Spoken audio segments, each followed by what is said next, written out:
Good evening and welcome to our discussion tonight. Well, tonight we are discussing matters politics, and of course here I have with me two guests, two gentlemen who are well versed with such issues, and of course we are delving into the Azimio's manifesto, which was launched yesterday at Nyayo National Stadium. My first guest tonight is Nelson Kamau. Nelson Kamau, of course, is an economist, and welcome to the show, sir. Thank you so much. Yes, my other guest is, of course, Mr. Wesonga Mangeni. Mr. Wesonga Mangeni is a political analyst and, of course, is joining us on the show tonight. Also, thank you so much, Mr. Mangeni. We're talking about the Azimio la Umoja manifesto launch. And, of course, quite a lot of things were discussed there, issues. And, of course, we want to discuss also the politics around the manifesto launch that we had yesterday. And I'll just start with you, Mr. Mangeni. As a political analyst, before we delve deeply into the manifesto that was launched by the Azimio, what makes a good manifesto? First, thank you for inviting me to this show. Asante sana. And with your question, first you understand what's a manifesto. A manifesto is a proposal of what a candidate wants to offer, and is offering because he's offering solutions to certain problems. So I call it like it's like a medicine to some problem. First, you understand what is the problem. So a good manifesto identifies the problem, then invest a lot on saying about that problem. So any manifesto you look at it will quickly tell you what is the problem in this country. So that is what I will say as a good manifesto. Then of course a good manifesto speaks now to the common, to the masses, to the very people who are supposed to buy into the manifesto and vote for the manifesto. Okay, interesting. I didn't know what you understand what a good manifesto makes. What are the issues highlighted in a good manifesto? Thank you for having me again. I think a good manifesto in a country that is a going concern, to mean that one government is taking over from the previous one, is a constitutionally valid manifesto or a set of propositions that a certain political faction wishes to achieve or to convince the electorate that they wish to achieve for them, so that they can indeed woo their votes to their side. So the manifesto needs to observe, to be in full adherence of the Constitution. It needs to respect the temperatures on the ground. That means it is in full cognizance of the situation of the ground and respects the cultural, political, religious, and economic and social diversity of the populace. In this particular case, the Azimio manifesto looked at various sectors that respond to so many Kenyans, from the high and mighty to the very low in the societal cluster. And that, for me, is a very valid manifesto. Okay, interesting. You've talked about the Constitution, also part of some of the issues that actually should be looked into while making a manifesto. And of course, he's talking about the hoi polloi as well. When making a good manifesto, you also must speak to the masses. You must speak to the hoi polloi themselves. Absolutely. Yeah, exactly. You are, maybe you had, or you are versed with the Azimio la Umoja manifesto. Maybe in a glance you can tell us about the manifesto itself. The Azimio manifesto is an evolved NAC manifesto, combined with tidbits borrowed from the Jubilee Progressive Manifesto of 2013, because let us leave 2017 because it was seemingly an afterthought. The Azimio manifesto recognizes what has been achieved, at what cost, what the gaps are, and what now needs to be achieved, and where these funds will be coming from. The Azimio manifesto recognizes all the key sectors within the economy, and they did not, in order to please the masses, go for catchphrases and key terms in the political warfare. They went for the particular technical terms that answer to the needs on the ground. And these are in the 5 key sectors and in excess of what the Big Four agenda is. Azimio manifesto bloated itself to some sort of 12-point agenda, from healthcare, education, industrialization, import substitution, the energy sector, all those sectors aggregated into a set of proposals that the Azimio administration Azimio administration wishes to to achieve for the electorate. And to me, that was the most powerful and most respectful manifesto I have come across in recent days in Africa, because in the first place, it is not a fraudulent manifesto. It talks about things that can be effected, things that even the Jubilee administration has tried to achieve, albeit with lots of crises, fiscal policy problems, borrowing to achieve tidbits of it. So for me, the Azimio manifesto, unlike many others we've seen, is not a fraudulent manifesto. Okay, quite interesting. I'd love us to take a listen to some of the things actually that the Azimio La Umoja, should they form a government, that is by August, then some of the things that they say that they will do in their 100 days. Let us question, are they even attainable in the first 100 days? Let's take a listen. We'll implement cash transfer of 6,000 monthly stipend to each of vulnerable households.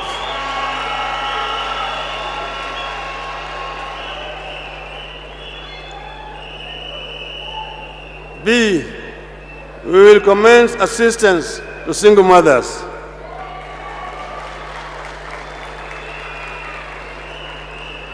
C, we will implement a social protection program for unemployed youth, modeled along Kazi Mtaani.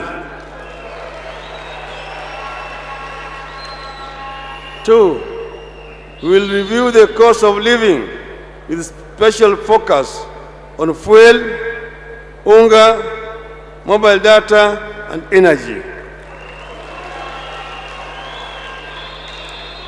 3, we'll initiate implementation of universal healthcare insurance, Babacare.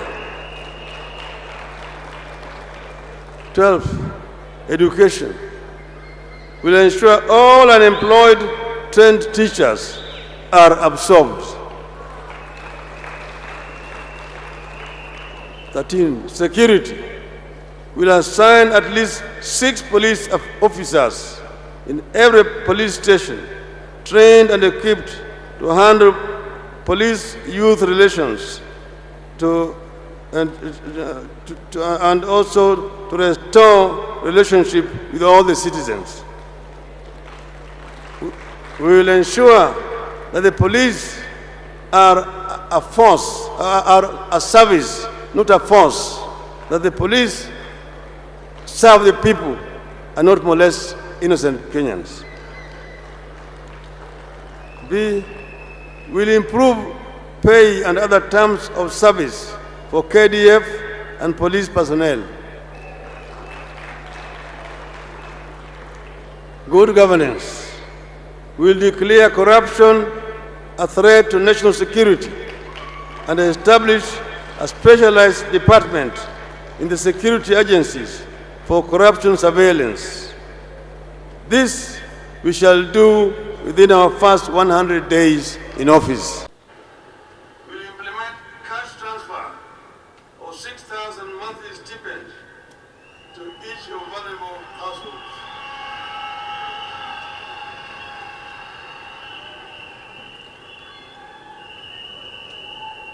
B, we will commence assistance to single mothers.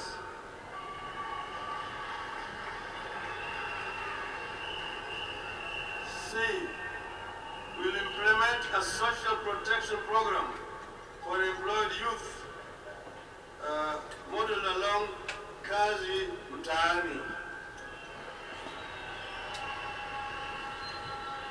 2, we will review the cost of living with special focus on fuel, unga, mobile data, and energy. 3, we will initiate implementation of universal healthcare insurance, Babacare. 12, education. We will ensure all unemployed trained teachers are absorbed. 13, security. We will assign at least 6 police officers in every police station, trained and equipped to handle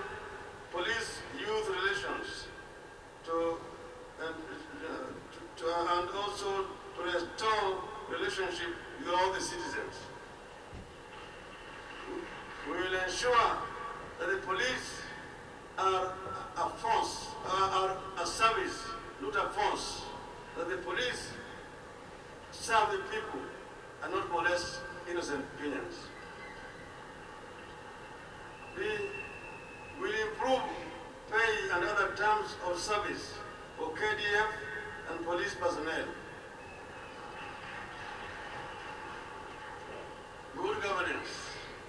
We will declare corruption a threat to national security and establish a specialized department in the security agencies for corruption surveillance. This we shall do within our first 100 days in office. Quite interesting. He says that this will do in the first 100 days. And actually, there are a lot of issues that he has highlighted. Mangeni, I want us to take a look and maybe you tell us what you think about what Raila has just said. Is it even attainable in the first 100 days, what he has just mentioned before maybe you go further? Until maybe, what he just said, maybe I have a feeling it's not, maybe unless the devil is in the details. For instance, he talks about these 6 policemen per police station in Kenya. With the number around 1,000 police stations in Kenya, which is a little bit more than 1,000, maybe 1,100 there, police stations in Kenya. We need maybe 60,000 police officers. Police recruitment has already been done. Okay. The next recruitment might be done around their March next year. And if you're to train, recruit and train, you will take another maybe 6 months when they go for training. So by March, we'll have passed his 100 days. And by the time they are out of training, we'll not have, I don't know if he wants to absorb those who are there, maybe absorb from the police existing, train community police from the existing, then I also believe he will not again take 100 days to train from the existing, but because you also need to change operation issues of the police to take 6 from everywhere and put them. So there are some that, it all depends. For example, if he says cash transfer, it all depends what he's saying, what he means, but what he says. For example, single mothers, I don't know who are single mothers, how he'll identify them, and how, so there are some things maybe I might not say they will not happen, and if they go as per my thinking on how things are, then those are populistic. But if maybe he has another implementation strategy, maybe they will happen. Yeah. He believes that quite the blueprint that we had, the Azimio's blueprint is quite not detailed. It does not have the specific of who is a single mother or who are these vulnerable families that maybe people don't understand. And there are quite some issue here that how is it going to be attainable to achieve the issue of the police? Maybe if you can. Well, thanks again. I think details and data on demographics and social security data with registration of persons in the country, that is existing data right from independence. The only thing that has happened in recent days is digitization and ease of access has been created by the outgoing Jubilee administration. So it is just a matter of using the 100 days after inauguration, because at the moment we have less than 100 days for the electoral process to take us to the vote, but then we have 100 days between then and actuation of those details that the Right Honorable Raila Odinga is talking about. So there is ample time to achieve most of those. As per security concerns, like my colleague here, Wesonga, says that there are about he needs about 60,000. We're not talking about 60,000 fresh police officers. Kenya already has an excess from the merged police service, from the AP, GSU, the regular police, the other contingents of security forces like KFS, KWS and all those, and prison wonders that we see monitoring or doing patrols during elections or during moments of civil heat. we have an excess of 150,000, and the only thing he is talking about is reallocation to priority areas, and that is on the ground. Because what we see is, for example, the GSU stay in camps. They don't have police station. They stay in camps until they are deployed. The RDU, the ATPU, the record company, they stay in camps until they are deployed. The prisons officers don't get out of station unless it is during an electoral process. So what he's saying is basically that he will reallocate and make it a matter of principle that police officers will no longer be in barracks like the military. They'll be out there helping Kenya achieve the United Nations police population ratio of 1 to about 6 to about 100. And that when that ratio is achieved, then we'll look back and say, yes, there was time to do that. But the only thing he's talking about is not recruitment or all that. It is reallocation of existing resources and prioritization of incoming ones. Quite interesting. And actually, I wanted to look into another issue as well. You see, the manifesto of the Right Honorable Raila Odinga talks about administrative continuity that is built up and improve on the gains made by the existing government, which in this case is the Jubilee government. We have the government of the day actually focusing on the big four agendas. We have affordable housing, food security. We also have manufacturing and affordable healthcare. The manifesto also points on actualizing the Vision 2030. And mark you that the Vision 2030 was launched by the President Mwai Kibaki, the late President Mwai Kibaki, in 2008. Now, the Vision 2030 had also 4 pillars. The economic pillars, which aspired Kenya to have economic growth at the rate of 10% until 2030. The social pillar, which advocated for cohesive and social equitable development in a clean and secure environment. We also had the political pillar, where politics were to be issue-based, people-centered, result-oriented, and accountable democratic system. And finally, enabling the economy through infrastructure development, land reforms, human resource development, and security at the public sector. You look at it, that is simply the Azimio la Umoja's manifesto. Now the question is, from where you sit, Mr. Mangeni, does Raila's government, according to the Azimio structure, the Azimio's manifesto, have anything new to the people? Or is it just for them to accomplish what their predecessors envisioned for Kenya? Well, you've put it well. You know, Azimio is a son of Jubilee, looks, noses, ears, eyes, hair, all style of Jubilee.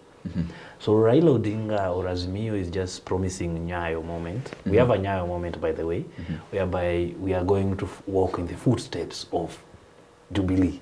That's what Raila is promising big time. In fact, that's what he's promising big time. And maybe there's no problem in that.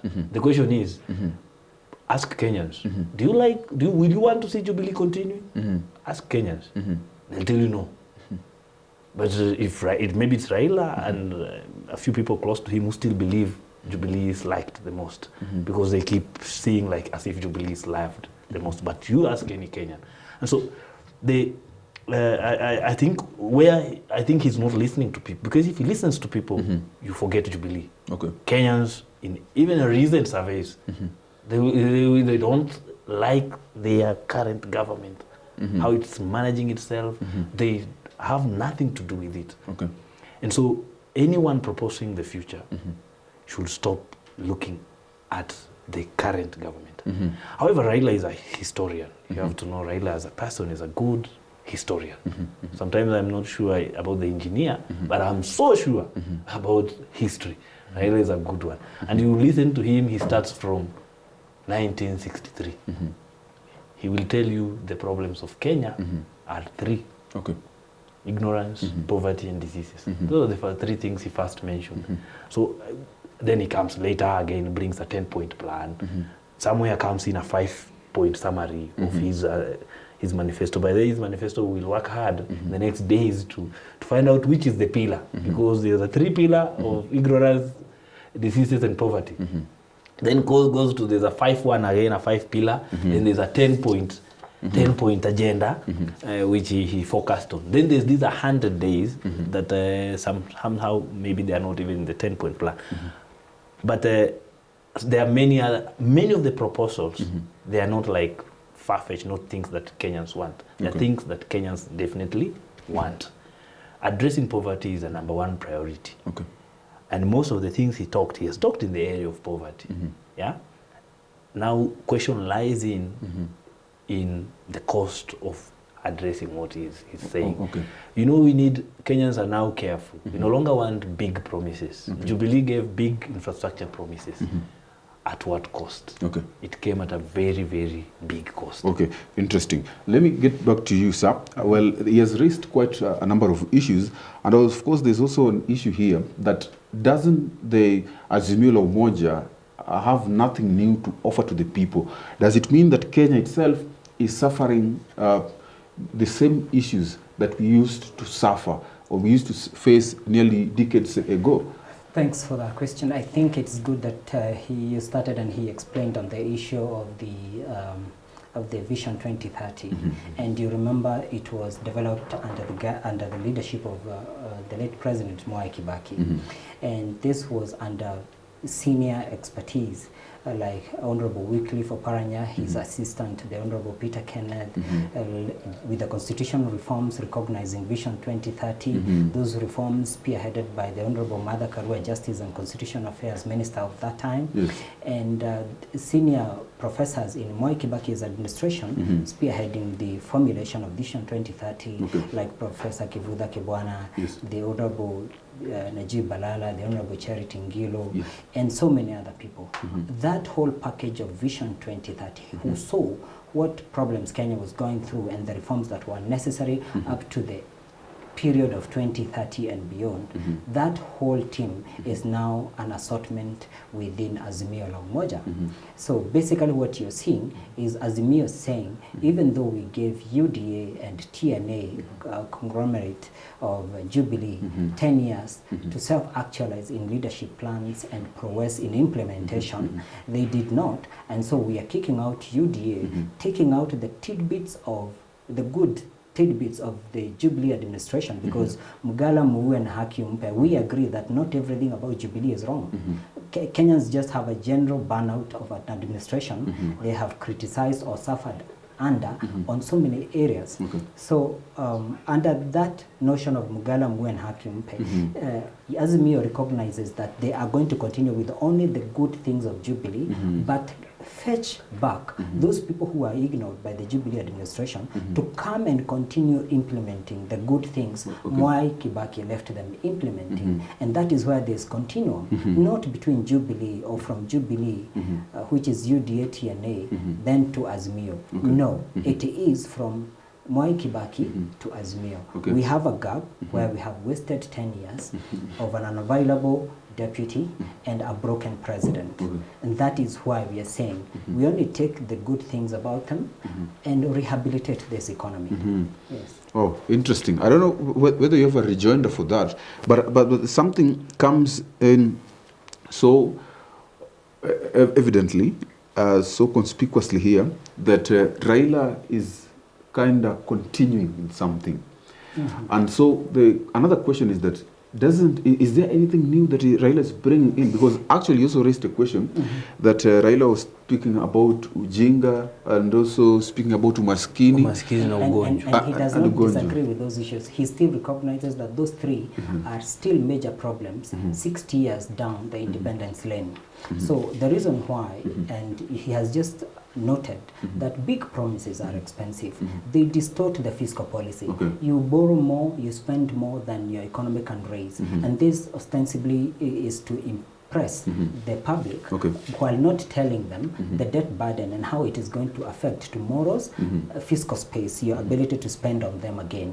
And then life will become expensive, energy prices unaffordable, like where we are today. So big promises mean the radical changes that UDA is promising. But Azimio recognizes that if we rehabilitate what we have, just like a child who is broken, you rehabilitate them, you take them to school, you take them to Sunday school and church, you take take them somewhere with other children, they become normal again. Okay. You don't throw them and then go back to the maternity. Okay. Yes. Interesting. Wangeni, in a minute. You know, they say what I believe as Mio is like an old wine in an old wine skin. Very good. They still, it is still past. The question is, what do Kenyans want? Do Kenyans want to go back to any of their previous governments in the past? Is that what Kenyans are looking for? Or Kenyans are looking at the future? But personally, Mr. Mangeni, do you believe in the issues that actually, when I asked you what is a good manifesto, you said that the common man has to be, it has to touch the common man's needs. Now my question is, you look at ujinga, you look at umaskini, and you also look at ujinga, umaskini, na ugonjwa. Do you believe it's still part of the issues that are hailing Kenya? Umaskini, ugonjwa, I still believe largely. Ujinga, we have done very well. We still have a lot of graduates, and we're producing a lot out there that we are even now looking for countries to take our graduates. So in this other part, we are doing very well. Okay, we are doing, I believe. So Ujinga, you don't believe we start Ujinga is not a priority right now. We have many current. The reason we are talking about high unemployment in Kenya is because of what we have produced. Okay. Well, we are coming back to that to look at it and delve into it a bit more keenly. But of course, we're going for a short break here on Venus TV. So stay put and don't go away.